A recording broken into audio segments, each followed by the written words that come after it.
When my parents lost the family estate to foreclosure, they showed up uninvited at my research center. They didn't ask how I was, they asked me to buy it back.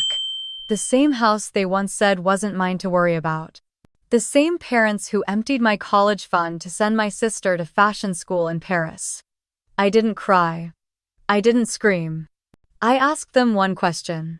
If I were the one losing everything, would you have saved me? They couldn't answer. That's when I knew I didn't have to rescue them. I just had to rescue the child they left behind. Me. It was late afternoon when I saw their car parked at the end of the gravel drive just beyond the iron gate with the sign that read Whitlow Agricultural Innovation Center. My parents hadn't called ahead, they hadn't written. They simply showed up like ghosts from a life I had buried a long time ago. I watched from the upstairs window of my office, holding a cooling cup of coffee in both hands, fingers wrapped tight around the ceramic, like it was the only thing grounding me. They sat in their old gray Lincoln engine-off windows, cracked just enough to let the humidity creep in. I could see the silhouette of my father's profile, stiff and angled, his hand tapping rhythmically on the steering wheel. My mother beside him, probably scrolling her phone or folding a tissue between her fingers like she used to do when she was nervous but wouldn't admit it. They hadn't been to Wisteria Creek since the ribbon cutting of the center 5 years ago. That day they'd smiled for the cameras, praised the legacy of Henry Whitlow, and then left before the speeches were over, saying they had to beat the traffic. I hadn't expected them to come back, not after everything. But here they were. I set the cup down and closed the curtain slowly. My heart was racing, but not from fear. Not exactly, more like a warning bell. The kind you get when you know something is about to shift and there's no way to stop it. I glanced at the photo on my desk, the one of me and Grandpa Henry standing in front of the old barn before it became a lab. I was 23 in muddy boots and a borrowed flannel shirt, holding a clipboard like it meant something. He had one hand on my shoulder and the other clutching a worn blueprint. The knock came 10 minutes later. Not loud, not aggressive, just a soft triple tap against the glass of the lobby door. My assistant Jared leaned into my office. "There's a couple downstairs asking for you." "Older." "Said they're your folks." I nodded, already standing. "I'll handle it." He raised an eyebrow. "Want me to stick around? Number, I've got it." "Thanks, Jared." I took the stairs slower than usual, not because I was stalling, but because I needed to remember who I was now. Not the girl who waited at the dinner table while her parents praised her sister's ballet trophies. Not the student who paid her own way through college with night shifts and unpaid internships while her family funneled their wealth into fashion school in Paris. I was the director of a national research facility. I had built something. Not in spite of them, but entirely without them. When I stepped into the lobby, the air conditioning kissed my skin, a sharp contrast to the heat radiating through the glass door. They were standing inside now, stiff and too quiet. "Hi, Mom. Dad." My voice was calm. I was proud of that. "Lauren," my mother said first, her voice papery. "It's been a long time." "Yes, it has." My father cleared his throat. "Can we sit?" I motioned toward the small seating area near the plant wall past the reception desk, where a sign proudly displayed our current USDA grant partners. They chose the leather couch like they had a right to comfort here. I remained standing. "What brings you here?" My father opened his mouth, closed, it then tried again. We need your help." I blinked. That wasn't what I expected. Not from them, not with that tone. "The house is gone," my mother said flatly. Her fingers worked at the strap of her purse. "We lost it." "Gone, foreclosed," my father said. Quietly. "The bank took it last week." I let the silence stretch, let them feel it. The weight of that confession. The irony of it. "That house," I said, keeping my voice level, "the one you told me wasn't mine to worry about. The one you said would be passed to the child who carried the family's future. We were trying to give Vanessa the best chance," my mother started. "And you succeeded. You gave her everything." She looked away, shame flickering across her face. "We're not here to argue," my father said. "We're just out of options." "So you came to me, the one who never had options." "Lauren, please." "Why now?" he hesitated. "Because you're the only one left standing." That at least was true. They needed money. Probably wanted me to dip into the center's funds or leverage some of the properties I held under my nonprofit. They were hoping I'd care enough to save the house that was never mine, never meant for me. The same house where they hung every school photo of Vanessa in ornate frames while mine stayed tucked in a drawer. The house where I was once asked to sleep in the laundry room so Vanessa's out-of-town friend could have the guest bed. I stared at them. You should go. My mother blinked. That's it, there's nothing I can give you, I said. Not now. You're not even going to think about it. I did think about it. For 18 years. Her face tightened.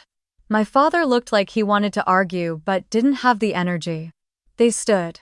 No hugs, no promises to call, no last words. Just silence. When the door closed behind them, I let out a breath I hadn't realized I'd been holding. Jared passed by again, glancing at me as if to ask if everything was fine. I nodded once, not trusting my voice. Back upstairs, I sat at my desk and turned the photo of Grandpa slightly toward me. They came, I whispered. But I didn't let them in.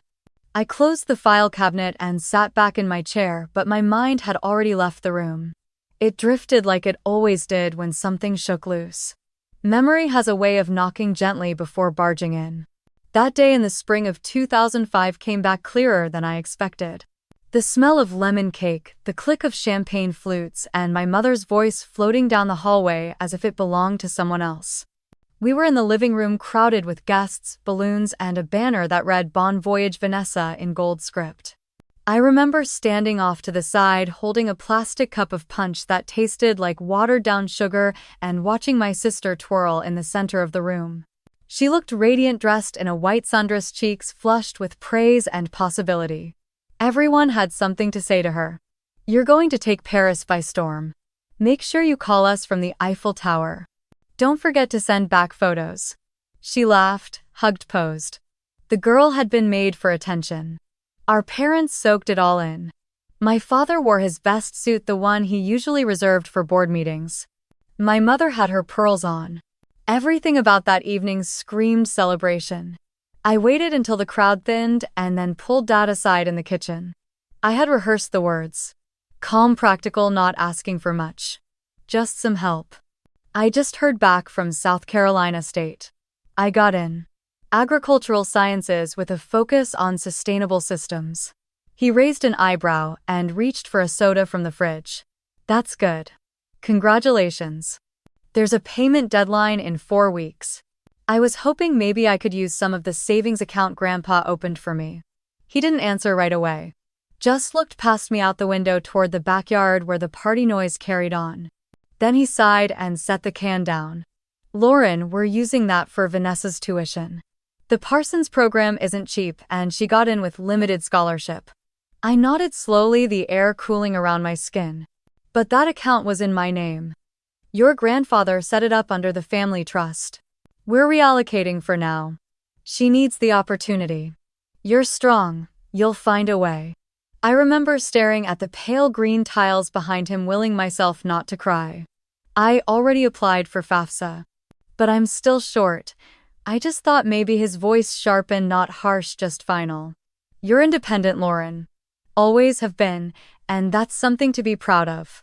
Later that night, as Vanessa unwrapped a leather-bound sketchbook from Aunt Lydia and kissed everyone on the cheek, I stayed behind in the hallway, gripping the acceptance letter I hadn't shown anyone.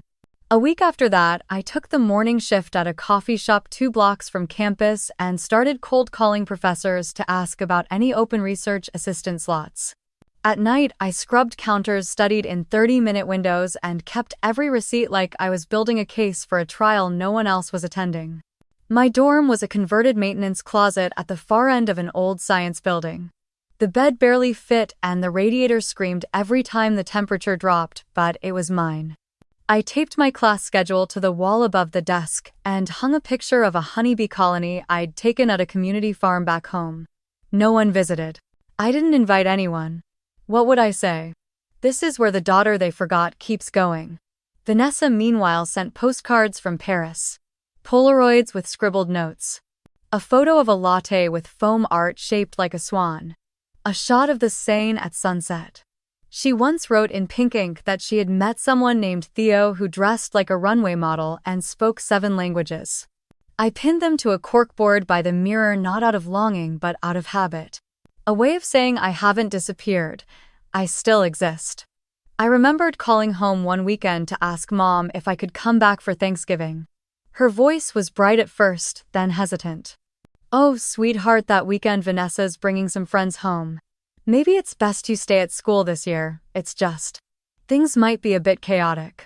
I lied and said I had a lab rotation anyway. The truth was I ate cold pizza from the faculty lounge and spent the evening organizing plant samples in the biology storage room. No one asked where I was. My advisor, Dr. Lanning, noticed.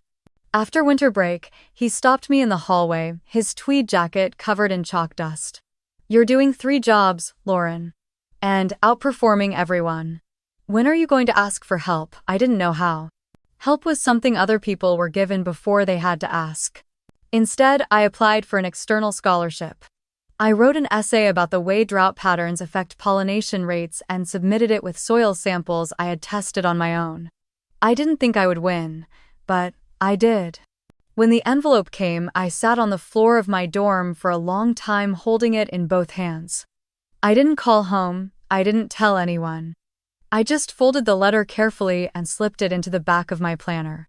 That night, I poured myself a cup of stale dining hall coffee, opened a new notebook, and started sketching designs for a greenhouse that could self-regulate humidity with low-cost sensors.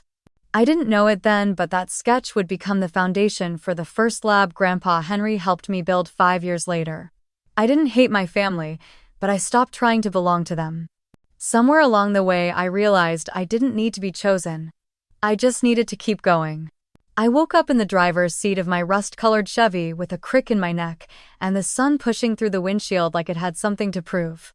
The parking lot behind the State Greenhouse Center in Columbia was nearly empty, just me and a few delivery trucks. My shift had ended just after midnight, but I hadn't wanted to drive back to my off-campus apartment. The place was too hot and smelled like old carpet. The car at least felt familiar. My phone buzzed. Low battery. I unlocked it and blinked against the brightness. The first thing I saw was an email notification from the Environmental Future Scholars Program. I knew the answer before I opened it. Rejection letters always had the same language. "We regret to inform you. We encourage you to apply again. Due to an overwhelming number of applicants." I skimmed it once, then hit archive. The second thing I saw was a link my roommate had texted me hours ago. "Thought you'd want to see this." I tapped it without thinking. There she was. Vanessa. Centered on the cover of Teen Vogue's spring issue, framed in soft lavender lighting, her long curls perfect, her smile wide but effortless. The headline read "The Next Queen of Couture," and beneath it in smaller text, "From South Carolina roots to Paris runways, how family and faith shaped Vanessa Hayes." I stared at it for a long time. Not in anger. Not even jealousy. Just quiet understanding. I scrolled down the article past the stylized photo shoot featuring vintage dresses and lace gloves to the interview where she thanked Mom and Dad for always believing in her. She said she owed everything to their sacrifices. Their emotional and financial support gave her the wings to chase her dreams. I laughed. It was soft, bitter short. The magazine didn't mention the second daughter. The one who worked nights sterilizing lab trays and analyzing plant cross-pollination rates for class credit. The one who taught herself data modeling because she couldn't afford the advanced seminar. The one who had no family name to drop in recommendation letters. I reread the email from the scholarship board. One of the reviewers had made a note about my application being technically strong but lacking the institutional endorsement and mentorship common among finalists. It wasn't about my proposal. It was about who didn't sign it. I had tried. I had asked Professor Mathis to write something on my behalf, but he had declined kindly but firmly. He said he didn't know me well enough, and besides, those slots often went to students with departmental backing. "You should ask someone in administration," he had said. "Someone who can really push it through." But I didn't have anyone. Not like Vanessa had. When she wanted an internship at a fashion house, Dad called an old fraternity friend whose niece worked in marketing at Marc Jacobs. When she needed to fly to Milan for an industry event, Mom cashed out part of her Roth IRA. I paid for my textbooks by selling plasma twice a week. After class that day, I stopped by the university library and borrowed a used copy of Soil Ecology in a Changing Climate. It was missing 3 chapters and had a torn cover, but I needed it for my senior thesis. I sat by the window on the 3rd floor and tried to read, but the words blurred. I kept seeing Vanessa's cover image, that confident gaze, the caption that read, "Her future's made of silk and certainty." I wondered what mine was made of. That night, I returned to the lab early. I cleaned the beakers, reset the moisture sensors, and organized the seed trays by species and trial group. No one asked me to. No one noticed. But the work gave me shape. In a world where I didn't belong to anyone's plan, it was the only thing that felt like mine. Around midnight, I got a call from Mom. I didn't answer right away. I let it ring out once, twice before pressing accept. "Hi, Lauren," she said, her voice tight with excitement. "Did you see it, the magazine?" "Yeah, I saw. Isn't it amazing? She's finally getting the recognition she deserves. All those years of hard work." "That's great, Mom." There was a pause. "You could call her. Tell her you're proud. She's your sister." I swallowed hard. "She's busy. I'm sure she has enough people saying it." More silence. "Anyway, how's school?" "It's fine, just working on my thesis. Got another rejection this morning. For a fellowship." "Oh honey, I'm sorry. Maybe next time." Some of those programs are so political. "You know how it is." "I do," I said. She didn't ask for details. Didn't ask what my thesis was about or what kind of research I was doing. Just said she had to go because the dog needed walking. I ended the call and stared at the blank screen for a while. Then I opened my notebook and started outlining a new section of my thesis. It was messy. Scribbled equations, arrows pointing in every direction, tiny sketches of seed rotations in controlled climates. It wasn't beautiful, no camera would capture it, but it was mine. And no one could take that from me. It was a Sunday morning in late April when I got the call. The number was unfamiliar, but the voice was not. Grandpa Henry never used texting. He said if something mattered enough to say, it was worth hearing out loud. His voice crackled a bit through the old landline, but there was a steady warmth in it that made me instantly sit up straighter on my futon. "You free this afternoon, kiddo?" "Yeah, I think so." "Everything all right?" "Course it is. Just figured it's time I showed you something. Come by around 2. Bring that big brain of yours." He hung up before I could ask questions. Typical. I borrowed Amanda's car and drove the hour and a half back to Wisteria Creek, watching as the flat campus roads turned into familiar winding streets flanked by pine and dogwood trees. The further I got from town, the quieter it became. No horns, no construction noise, just the steady hum of tires on country road.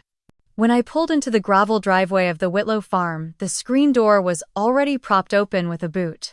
I saw him through the window, hunched over the dining table with blueprints spread out like maps from a hidden expedition. He looked up when I stepped in, eyes bright beneath his old Braves cap. "There she is. The real scholar in the family." I smiled and dropped my bag by the door. "What's all this?" He waved a hand over the papers, then motioned for me to sit. "I've been working on something." Quietly. Figured I'd wait until it was more than just an idea before dragging you into it. He handed me the top page, a hand-drawn layout of what looked like a converted barn. Inside were labeled sections. Soil testing, greenhouse, classroom, outreach office, compost lab. "It's a research center," I said, slowly tracing a finger along the irrigation lines sketched in pencil. "Not just research, education too, hands-on. For kids, for farmers, for anyone the big universities forgot. This land's got more potential than people think. But it needs someone like you to make it real."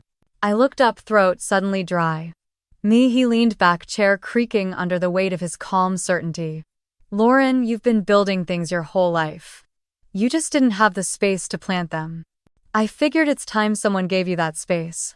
He stood and walked to the old china cabinet, pulling out a yellow folder. Inside were legal documents, grant templates, nonprofit formation guides, land transfer agreements. I started all this 5 years ago. Kept it quiet so no one could talk me out of it. The land behind the West Fields. It's yours. In full, no liens. No strings. I stared at the papers, unable to speak. He reached over and placed a folded letter on top. The envelope had my name in his blocky handwriting, the kind I used to copy when I was little because it looked so sure of itself. You don't have to open it now, but read it when you need reminding. Tears burned behind my eyes before I even felt them fall. Why me? He didn't hesitate.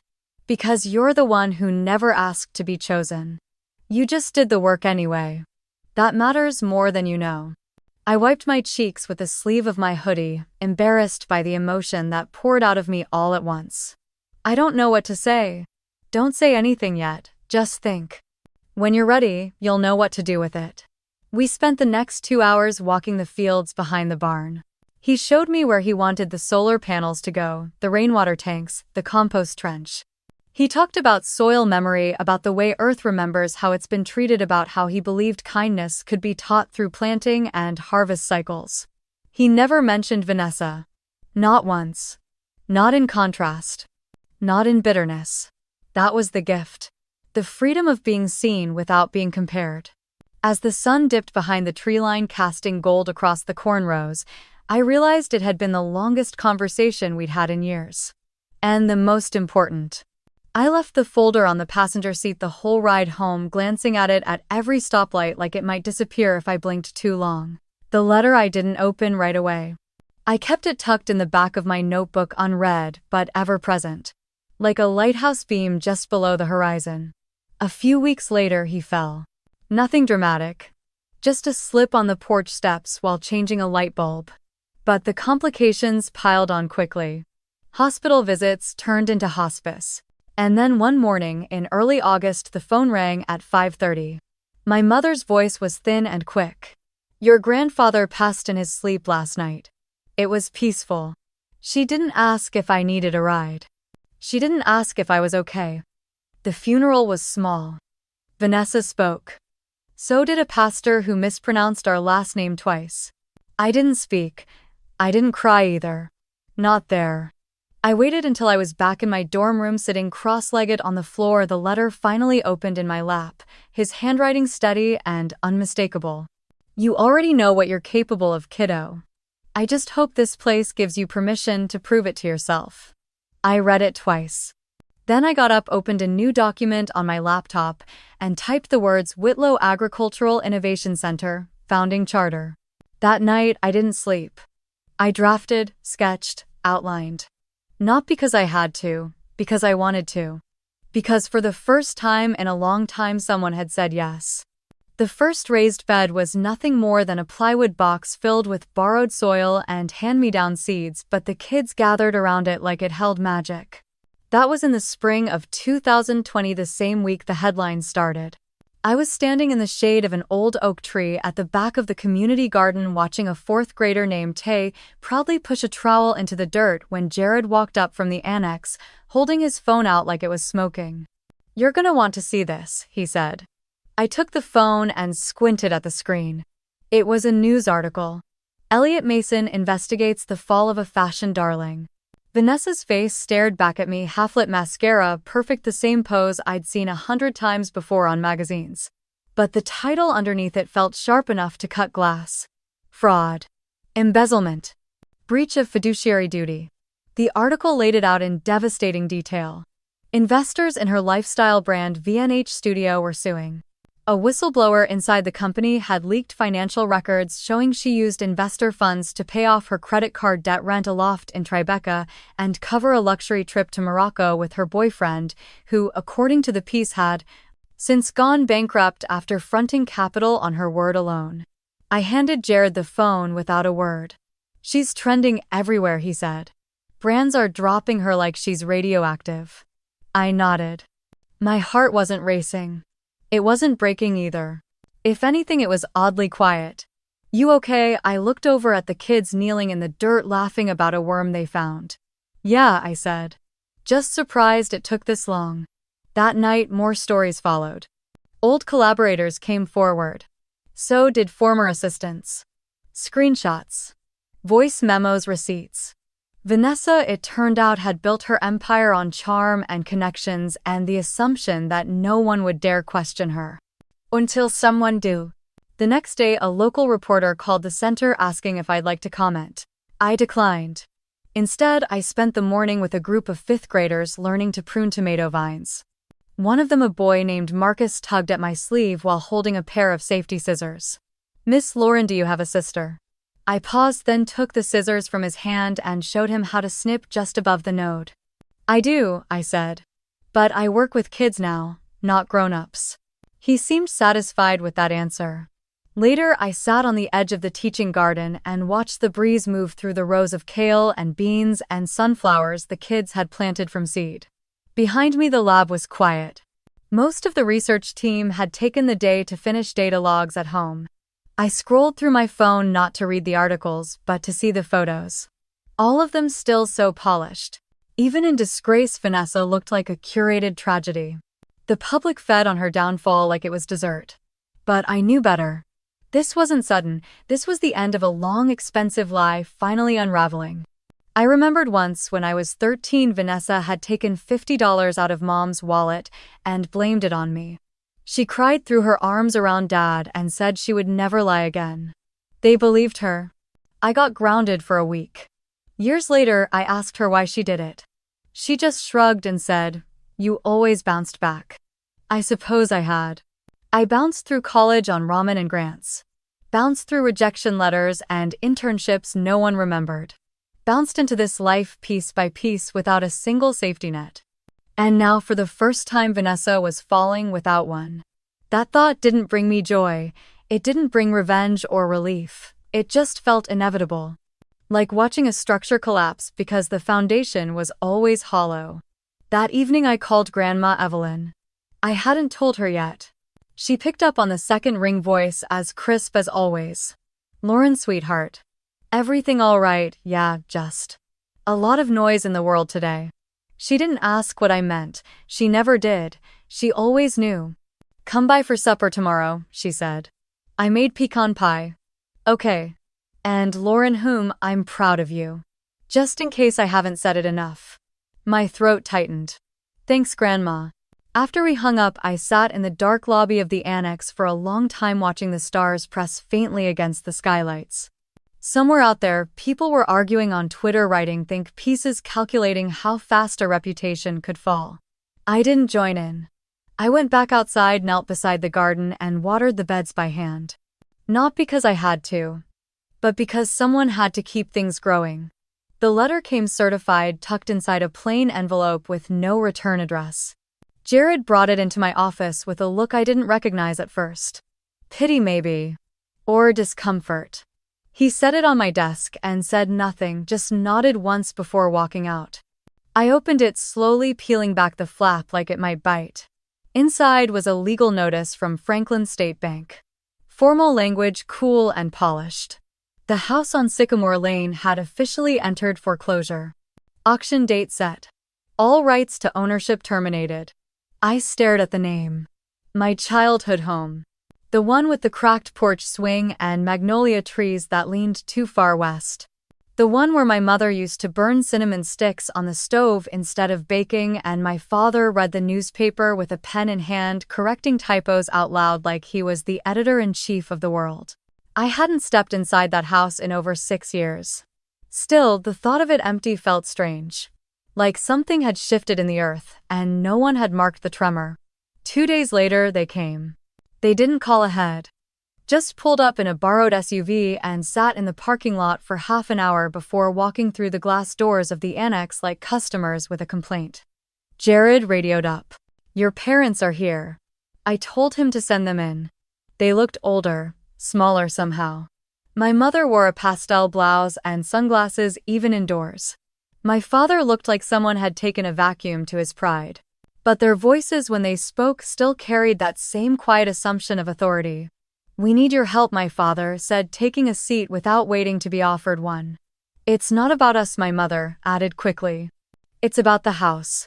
The family home." The family home, I repeated. She nodded. It's being auctioned. We were late on payments for too long. The legal fees stacked up after everything with Vanessa's case. The taxes. She let the word hang in the air like it explained everything. My father leaned forward. You have the means, Lauren. We know you do. And the property is part of our legacy. Your legacy too. I looked at them for a long time. When I was 17, I asked you if I could use my college fund. You said it had been reallocated for Vanessa's tuition. When I got accepted to South Carolina State, you congratulated me then, reminded me rent wasn't free. When I got my scholarship, you said it was good, I was finally pulling my own weight. They didn't respond. So here's my question, I said. If I were the one facing foreclosure, if I had come to you asking for help to save the only home I'd ever known, would you have done it? The silence stretched. I see, I said quietly. Lauren, my mother tried. That was a different time. You thought I'd be fine no matter what. That I didn't need support. But now that you've lost something, I'm supposed to pretend none of it happened. It's still your childhood home, my father said. The only thing that made it home was Grandpa Henry. And you buried him in the backyard like a footnote. My mother flinched. Please, Lauren. We're not asking for much. Just help us buy some time. We'll pay you back. We just need the deed returned to the family name. I leaned back considering. Then I spoke slowly. All right, I'll consider it. They both perked up, hope flickering across their faces. On one condition. Anything my mother said. I want you to sit down with Grandma Evelyn. I want you to look her in the eye and apologize for how you treated her after Grandpa passed. For leaving her out of everything, for making her feel like she was just a caretaker and not a person.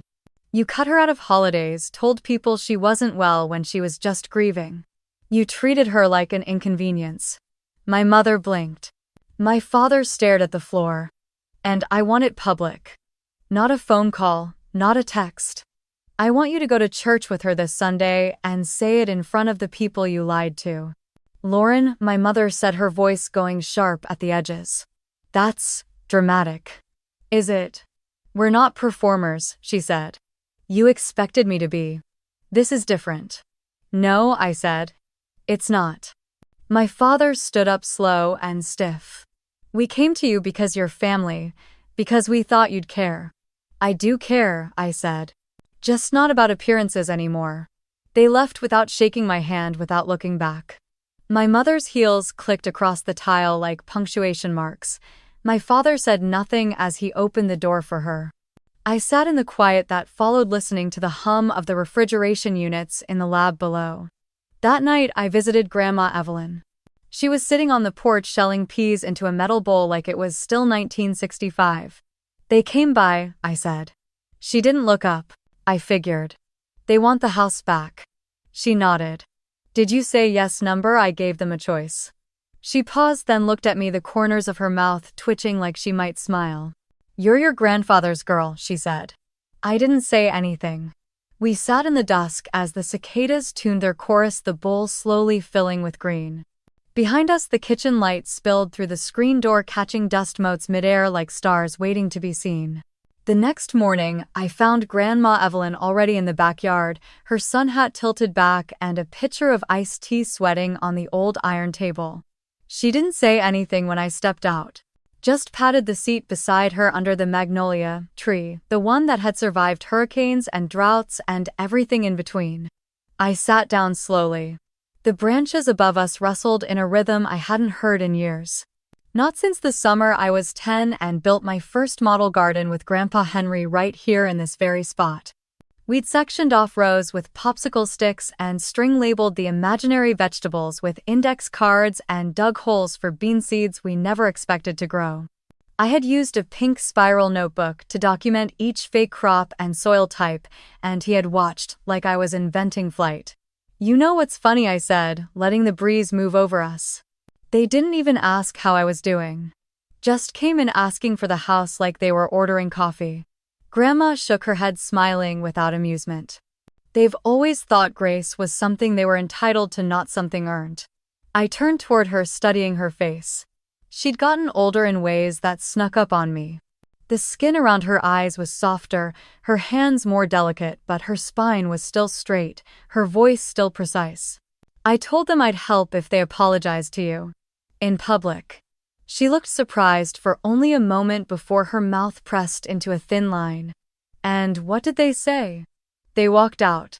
She nodded slowly, tapping her fingers against the side of her glass. I suppose they thought I was too old to matter anymore. You never stopped mattering, I said. We sat in silence listening to the creak of the porch swaying empty in the distance. After a while, she reached into the pocket of her cardigan and pulled out a small cloth pouch. She placed it in my lap without a word. Open it. Inside was a worn pocket watch, brass edges dulled by time, the initials HW etched faintly into the back. I pressed the clasp and it clicked open. Inside the lid was a tiny photo. A girl with wild brown curls and skinned knees holding a notebook close to her chest, grinning from ear to ear next to a wooden bee display. I was 10 in that photo. He carried that with him everywhere, Grandma said quietly. Even when he knew his memory was going, even when he couldn't find his shoes, he never forgot where that watch was. I ran my thumb across the image, my throat thick. I don't want revenge, I whispered. I'm not angry the way I used to be. I just want them to stop defining me like I'm some footnote in Vanessa's story. She reached over and took my hand. You don't owe them an apology for becoming who they refuse to see. And you don't need their permission to stop carrying their version of you. I blinked against the sunlight filtering through the magnolia branches. Sometimes I wonder if it's selfish to keep saying no. To draw a line so hard in the sand that even I can't step over it anymore. It's not selfish to protect what you've built, she said. What's selfish is expecting someone else to carry your guilt and call it family. I looked up at the tree, remembering how its blossoms always bloomed too early. How the petals would fall in thick waves before spring even settled. I used to think that was a flaw. Now I saw it differently. Maybe some things are meant to bloom on their own timeline. He knew, didn't he? I asked. About how they treated me. How they left me out of everything. Of course he knew.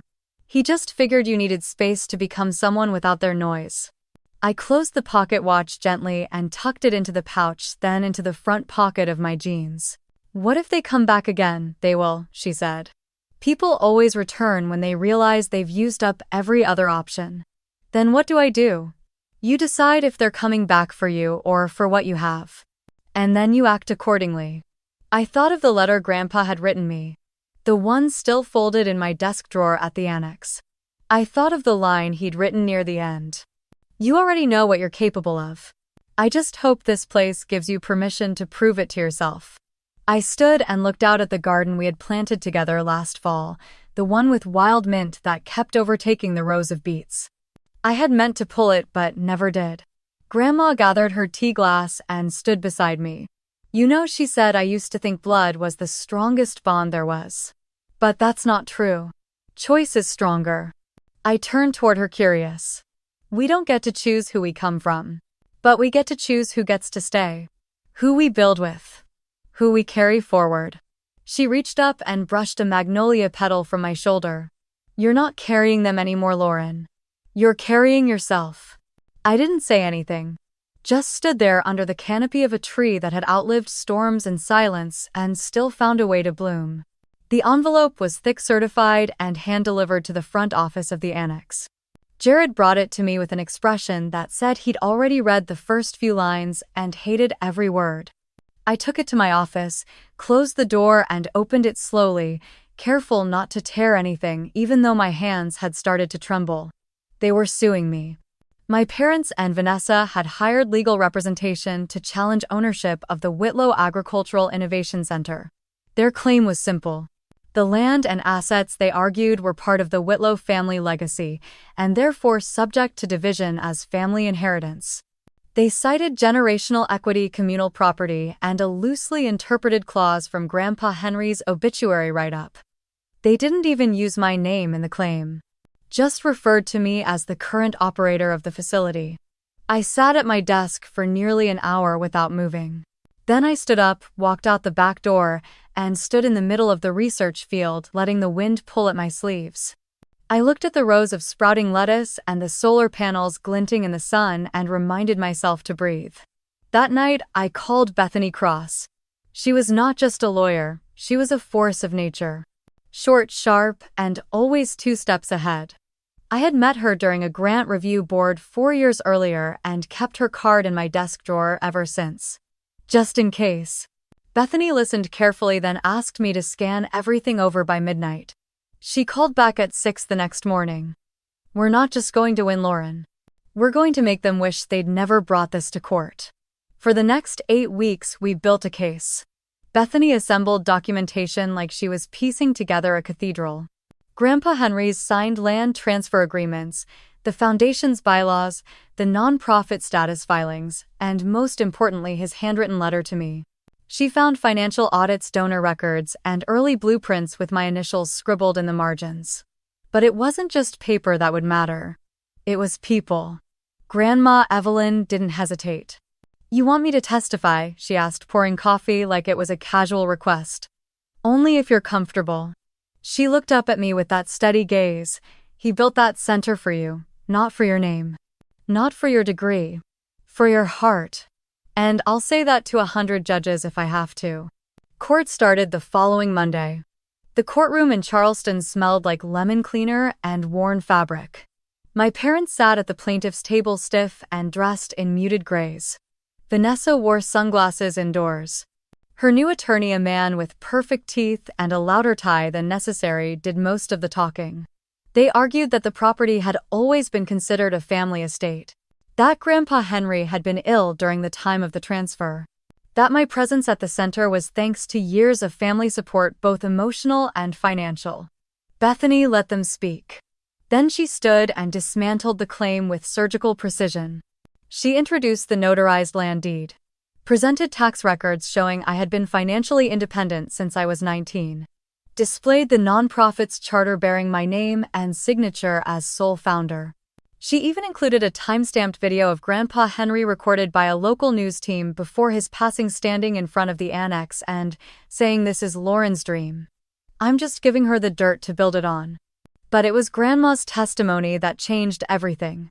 She wore her Sunday hat and walked slowly but without help to the witness stand. When she spoke, the room went silent. Henry knew exactly what he was doing. He started planning that center years before he got sick. He built it for Lauren because she was the one who stayed curious, the one who listened to the land. This was never a family project. This was his gift to the one person who saw what he saw.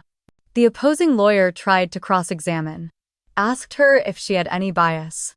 She laughed. "Of course I have bias. I'm a grandmother, but I also have eyes. And memory. And records of every holiday this family chose to leave Lauren out of." When the judge finally ruled, he didn't even hesitate. "The plaintiffs have failed to prove any legal or equitable claim to the Whitlow Agricultural Innovation Center or its associated assets. The defense has demonstrated full independent ownership and operation under state and federal law. Case dismissed." I didn't smile. I didn't exhale. I just gathered my things and walked toward the exit. But halfway through the courthouse doors, I heard him. My father's voice. "You've forgotten who you are," he said, not loud, but clear enough for it to echo in the marble hallway. "You've forgotten your blood." I turned slowly. "No," I said. I remembered my humanity. I chose it over tradition that only served itself. He didn't respond. Outside, the sky had started to clear. Grandma met me at the bottom of the steps, arms open, steady as always. "Let's go home," she said. We didn't talk about the verdict. We didn't need to. We had built something no court could take. It was a Tuesday afternoon in late June, the kind where the air smelled like wet pavement and honeysuckle, and the rain came without warning. I was reviewing soil reports in the greenhouse when I saw the figure through the glass doors. Alone, motionless, her silhouette slightly blurred by the fogged-up pane. For a moment, I thought my eyes were playing tricks on me. Then she stepped inside. Vanessa. No makeup. Hair pulled back in a loose braid, strands clinging to her cheeks from the drizzle. Her coat was too big, navy blue and threadbare around the sleeves. She held a canvas tote to her chest like a child clutches a backpack on the first day of school. We stood there just looking at each other. I didn't speak first. I had learned by now that silence is often more honest than words. She swallowed, voice barely above a whisper. I'm not here to ask for anything. Not money, not favors. I want to help. If you'll let me. I raised an eyebrow. Help. She nodded quickly. The summer program. The youth camp. I saw the flyer at the co-op downtown. I've been volunteering with kids lately, doing literacy tutoring. I thought maybe I could assist here too. Just basic stuff. I don't expect. I cut her off gently. You want to volunteer? Only if you'll have me. I know it's late in the season and I have no credentials. But I don't want anything from you. I just want to do something that doesn't feel empty. I studied her face. There was no trace of the woman I used to see on billboards, no perfume, no practiced posture. Just exhaustion and something else that looked almost like sincerity. You follow the schedule, I said. You do the training. And we don't talk about the past, not here, not with the kids. Her eyes filled but didn't spill. Deal. We shook hands. I assigned her to presentation skills and storytelling. It was the only area none of our staff wanted to touch. Most were scientists and educators. They could teach compost ratios and photosynthesis, but when it came to helping 10-year-olds explain their projects with confidence, we all fell short. Vanessa surprised us. She showed up early. Wore practical shoes. Helped the kids with posture drills, voice projection, even breathing exercises. She made them laugh without trying. When a shy boy named Isaiah refused to speak above a whisper, Vanessa knelt beside him and whispered back until he giggled and agreed to try again. The kids adored her. They called her Coach V. The staff was skeptical at first, but no one could deny her impact. Attendance was up. Parents stayed longer at pickup just to peek through the glass wall and see what she'd do next. One afternoon, she transformed the rec room into a mini stage with cardboard spotlights and let each child perform their science demo as if auditioning for a Broadway show. Still, she never talked about herself. When the kids asked what she did before this, she would smile, adjust her scarf, and say something vague. Lots of things. Nothing like this.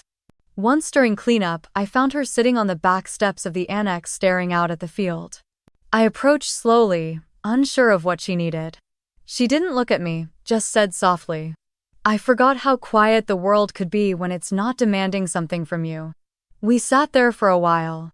The rain had left tiny puddles between the bricks and the air was damp with the smell of mulch and wet roots. After a few minutes, she stood, brushed the dirt off her jeans, and walked back inside. She never apologized. Not with words.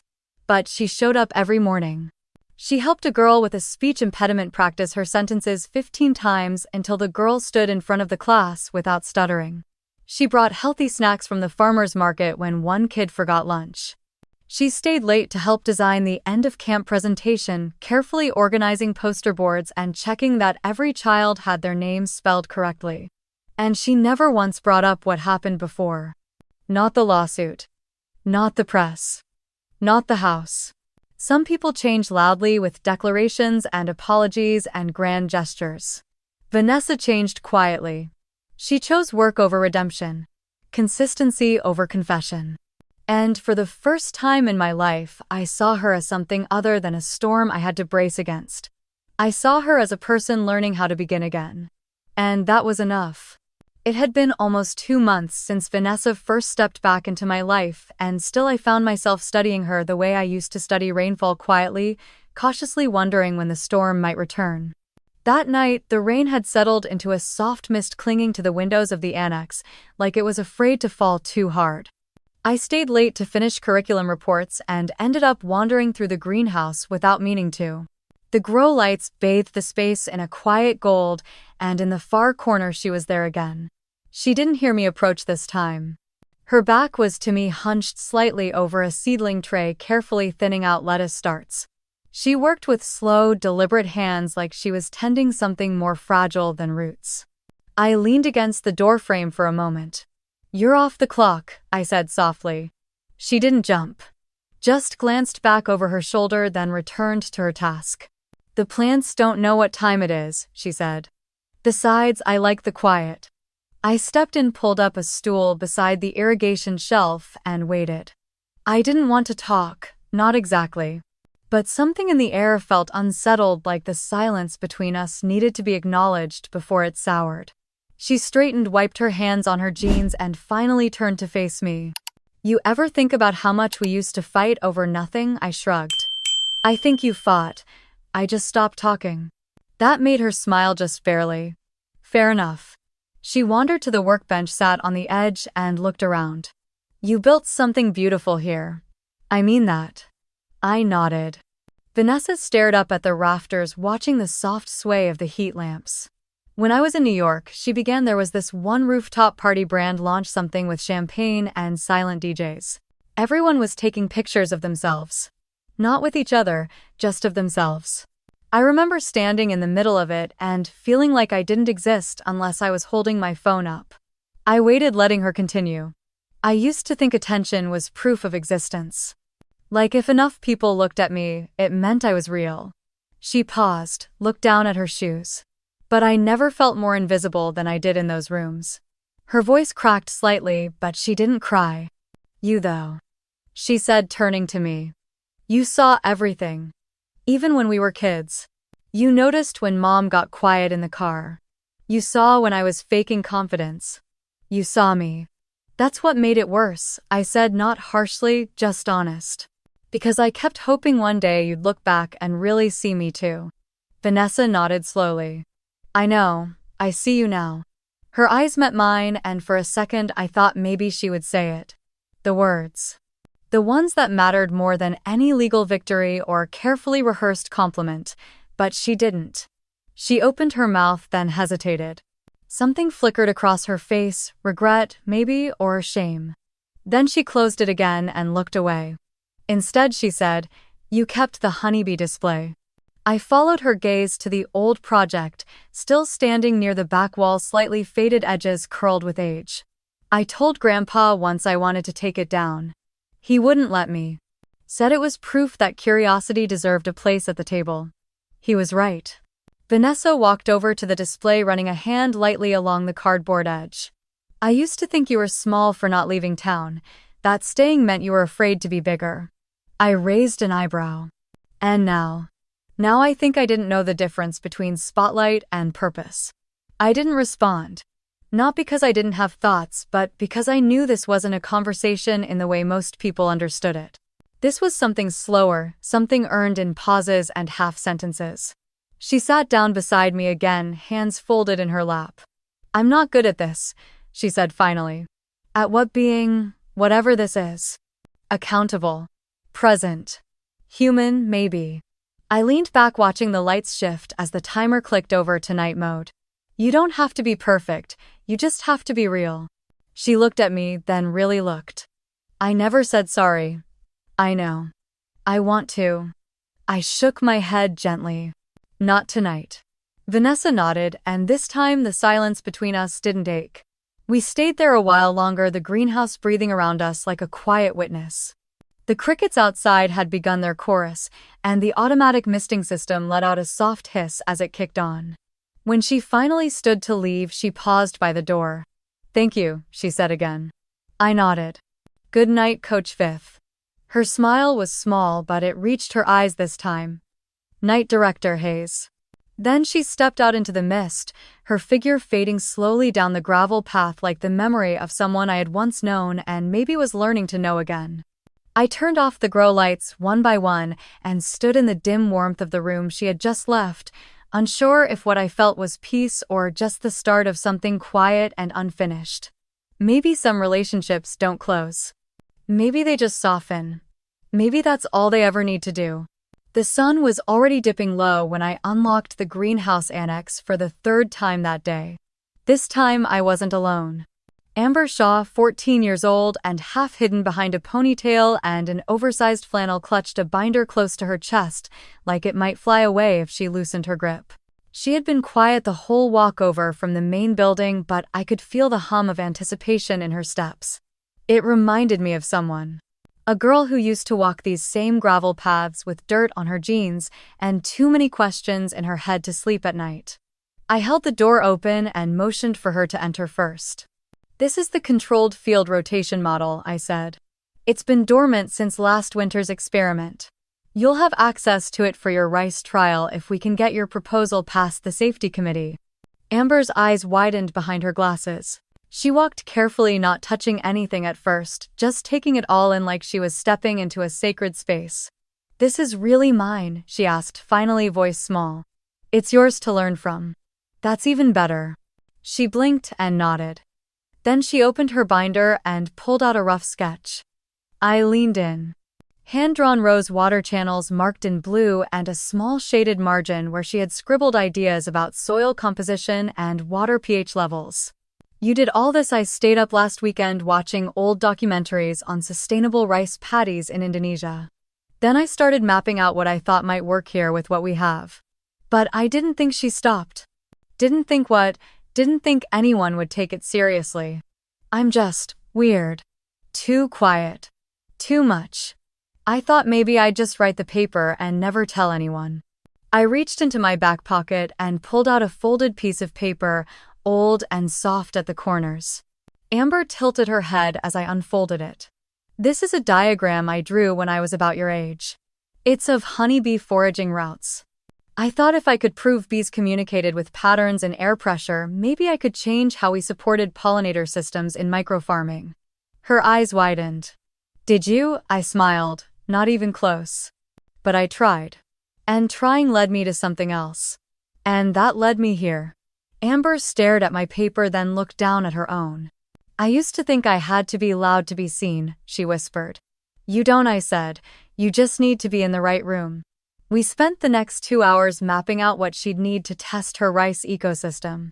She asked thoughtful questions, took notes without being prompted, and when she finally stood to go, she lingered at the door. "Thank you, Dr. Hayes. You earned this, Amber." She nodded and ran off, her binder clutched like treasure. I stood there alone for a while after she left. Watched the last rays of light hit the edge of the new greenhouse we had opened that spring. The place was bigger now. 3 full research wings, partnerships with universities in Brazil and Kenya. A rotating internship program that brought in students from all over the country. But none of that came close to what I felt watching Amber light up over a plot of dirt and the idea that her ideas mattered. People ask me sometimes what success looks like. They want numbers, growth charts, international recognition. To me, success looks like a girl with a binder full of sketches and the courage to say maybe. It looks like sticky fingers turning over compost. Like parents who used to avoid science nights now bringing snacks for the class. It looks like hope that's been given a place to root. At my desk later that night, I pulled out my own childhood notebook again.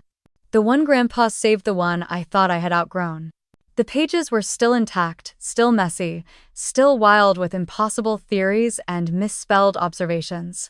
I tucked Amber's diagram into the back flap. This wasn't about replacing the past anymore. It wasn't even about proving anyone wrong.